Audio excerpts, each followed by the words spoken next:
Maar dit waar is het dreig voor te stellen, maar in de simmer stiet het op deze camping in Jennewaard weer vol.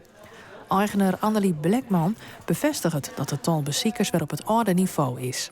Nevens haar is Friesland populair bij Nederlanders.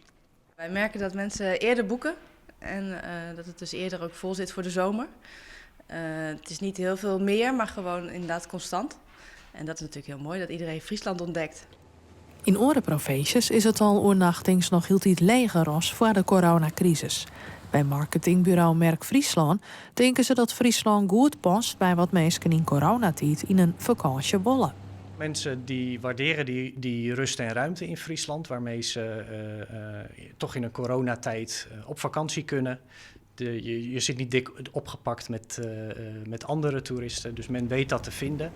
Nevens Blackman bestiert een pad van de toeristen het mensen die gewoon waren naar het buitenland gaan. En we hopen natuurlijk dat die helemaal overtuigd zijn hoe mooi dat je helemaal niet ver weg hoeft, omdat Nederland zelf heel mooi is. En dat zie je wel meer, dat mensen zeggen van het hoeft allemaal niet zo gek te vliegen, het is toch niet goed voor het milieu.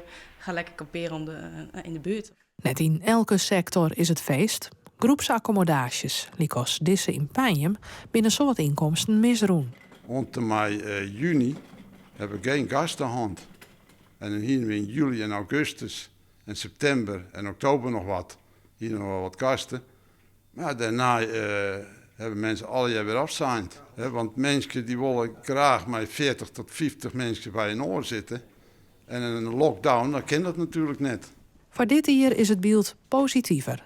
Nevens Merk Friesland binden cijfers nou al heger. In de cijfers van het CBS worden de overnachtingen aan boord van boten niet meegeteld. Dus ik denk dat uiteindelijk de cijfers voor Friesland nog een stuk beter zijn. Want de watersportsector was vorig jaar ook compleet leeg verhuurd, zeg maar.